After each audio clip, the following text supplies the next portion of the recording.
I'll be blunt with you. Footballers smoke weed. Not all of them, but some do.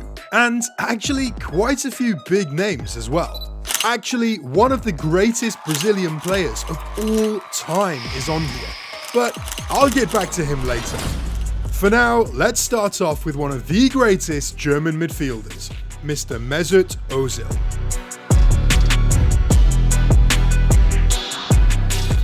It's a big secret if he smokes weed regularly or if it was a one-time thing.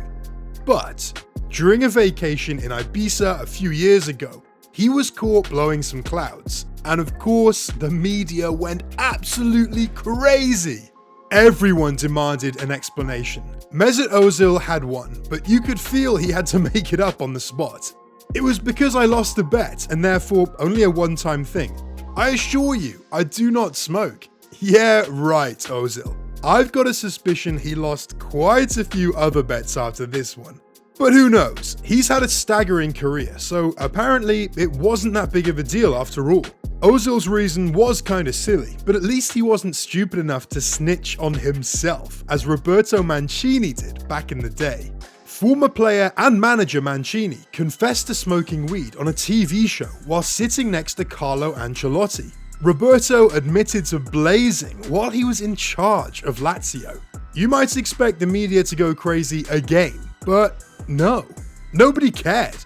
Maybe because he wasn't a player anymore or because he simply admitted it, so it wasn't such a sensational story to tell. But before I move on to the next player, you need to understand why footballers smoking weed is such a big deal and why it got forbidden in the first place. See, it's the World Anti-Doping Agency that determines which substances are banned in sports based on 3 simple criteria: performance enhancement, health risk, and if it violates the spirit of sport. Now, as some of you might know, weed doesn't make you faster or stronger. It actually makes you quite slow. So why would it even be banned? Well, according to a study done in 2011, cannabis reduces anxiety and stress before, during, and after a game, making it easier for players to perform under pressure. Think about the intense pressure a player must feel when they step up to take a penalty in front of thousands or even millions. A few puffs of the devil's lettuce and all that stress disappears. Maybe Snoop Dogg and Wiz Khalifa should sign up as professional penalty takers. Some newer studies have disproven these results, but the WADA has still kept weed as a banned substance from sports. But this hasn't stopped some ballers from hitting a blunt once in a while. And this next guy didn't just smoke marijuana, he owned a whole damn farm. Gino Coutinho was a Dutch goalkeeper who played for some of the big teams in the Dutch Eredivisie. He struggled to break into the first team of any club until he joined ADO Den Haag in 2010. But it turns out Gino's career was not the only thing that was rising at that point, because behind the scenes, Gino was getting high as a kite. He was so in love with these heavenly plants that he had built a plantation with different types of marijuana. Not one, not two, but 4,200 different types of pot. He meant business and wasn't joking around. Well, that was up until the law enforcement agencies caught up to his activities and sentenced him to 12 months in prison. His career quickly went downhill after this incident, but I'm sure he'll always stay up high in the clouds. But Chris Armstrong was way luckier than Gino when he got busted for smoking weed back in the 90s. Believe it or not, there was a time when football players could drink a beer during half-time. The alcohol was leading to a lot of wasted chances on the field. Pun intended. So at some point that culture had to shut down. But the death of that culture gave birth to a new one. Smoking weed! And Chris Armstrong was right in the middle of it. It was a random weekday when Chris was alone at home when he got a visit from a beautiful lady. She didn't want much from him. She just wanted to give him a good time and get out of there a few hours later. Chris knew this was wrong, but at the same time, he was completely enamored by her striking beauty, so he gave in. And as soon as she touched him, he was in heaven. Chills ran down his spine. His eyes were red and his mind more relaxed than ever. This woman's name was Mary Jane. And when people found out what Chris Armstrong had done, it almost cost him his career at Crystal Palace. The tabloids went apeshit when the news hit that Chris Armstrong was the first ever player to fail a drug test in the Premier League. He was immediately handed a 4-game ban and sent to counselling. The whole thing was considered a giant freakout by the FA, especially since other players were given lesser punishments for crimes like assault or even cocaine use. But I'll keep that for another video. If you want to know when it goes online, don't forget to subscribe.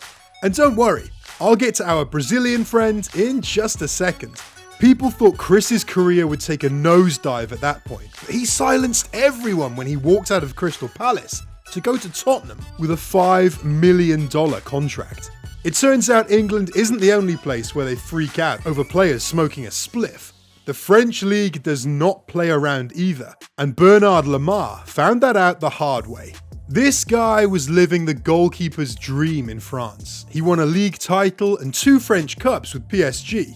He also had 40 international caps for the France national team. But you see, when Lamar wasn't catching high balls, he was somewhere catching a different kind of high. And nobody really knew until one fateful match day, when France was going up against the Netherlands in a friendly in February of 1997. Bernard Lamar tested positive for cannabis and was immediately banned for 2 months. He was also dropped from the team. This didn't stop Lamar, however. He moved to West Ham and then went back to PSG a few years later and ended up retiring at Rennes. Lamar was able to have a good career even after his drug use came to light. But Ibrahim Tanko's story was completely different and way worse. Tanko was a promising 17-year-old striker when he made his debut for Borussia Dortmund in 1994. But Ibrahim's quick rise was followed by a quick fall when he tested positive for tetrahydrocannabinol, an active ingredient of marijuana. Looks like playing in front of thousands of fans wasn't high enough for him. Ibrahim had moved to Freiburg when he was handed his punishment, a 4-month ban and a fine of over $7,000. And just like that, Ibrahim Tanko faded out of the spotlight. He went on to score a measly 5 goals in 106 matches. It looks like lighting that joint took the spark out of him, ironically leading him to retire at Freiburg at the age of just 30. This man was staring at a pot of gold at only 17 years old, but blew it over some pot. Insane. But at least Ibrahim only had one big controversy in his career, because this next guy, I mean, what can I even say? In 2013, when Tottenham Hotspur lost their pre-season friendly against the Orlando Pirates, the fans were disappointed by the results, but for the officials, the loss was a blessing in disguise. Because in that game, they discovered a guy who was going to be the next big thing in the EPL, Mr. Umbulelo Mabizela. He was so incredibly good in that game that Spurs immediately signed him. Umbulelo wasted no time in making his mark. On his Premier League debut against Leicester City, he immediately scored. He was destined for great things, but sadly this story does not end with multiple trophies, awards, or career highlights. Umbulelo would miss training sessions and have a lot of disciplinary problems. It wasn't too long before Tottenham released him from his contract. He then went back to South Africa and signed with the Mamelodi Sundowns, and that's where everyone found out about his long relationship with Mary Jane. He was banned for 6 months and handed a $6,900 fine. But his troubles didn't stop there. He was dropped from the South African national team after continuously not showing up for training and even matches. In 2009, he was released from his club, and the rest is not history, but a story Umbulelo may never want to hear again. Umbulelo was never able to turn his career around. Unlike Wilder Medina's story, which literally went from darkness to light. And don't worry, he's the last one on this list before our Brazilian legend. To put things mildly, Wilder's childhood was wild as fuck. He grew up around gangs, violence, and drugs, and even after he made it into professional football, he never let go of his past life completely. He was only 18 years old when he failed his first drug test at the Colombian 2nd Division side, Águilas Doradas. After that, Wilder actually didn't have any drug-related problems for quite a while. It was only 12 years later that he'd fail another drug test, where he was handed a 3-month ban at Deportes Tolima. Wilder came back to the beautiful game after his ban, but it wasn't too long until things got wilder. He tested positive on another drug test and was banned for 1 whole year and had to pay a fine of $1,750 to the Colombian league. He served his ban successfully and came back to the team, and I wish I could tell you that this was the point where he turned his life around, but unfortunately, that's not how the story goes. Wilder failed yet another test, but this time it wasn't just marijuana, but also something much more serious. Turns out Wilder wasn't only into Mary Jane, but was doing coke as well. Deportes Tolima had had enough and sacked Wilder from the club completely. Medina's love of getting high had caused him to hit rock bottom. He needed a savior, and he needed it now. In steps the man named Cesar Pastrana. He was the president of the football club Santa Fe. He took Wilder in and gave him the help he needed, and by 2013, Wilder was rehabilitated and back in the game. He finally showed his true potential by banging in 30 goals during the 2013-2014 season and never tested positive for any drugs ever again. It's crazy to think about where Wilder could have been if he never would have had a drug problem. But I guess we'll just never know. Just like the tragic case of the Brazilian legend Adriano Leite Ribeiro. This man used to be one of the GOATs. I can remember watching his legendary skills, but unfortunately he ended up spiraling into all kinds of vices, including allegations of marijuana use. And you'll need to hold on for this one, as this might be one of the craziest football stories of all time. See, Adriano had just left Milan to go and play for the Brazilian national team, but failed to return to Inter after the break. Everyone was wondering where the hell he was, and that's where stories started spreading of Adriano being spotted at a party in Brazil. But not just any party.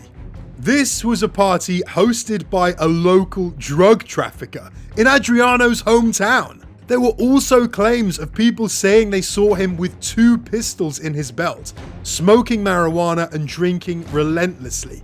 He cried, complained about fame, and said money isn't everything. What a fucking story.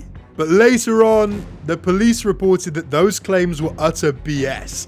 So it's hard to say if he was ever smoking weed, but it's a very suspicious story.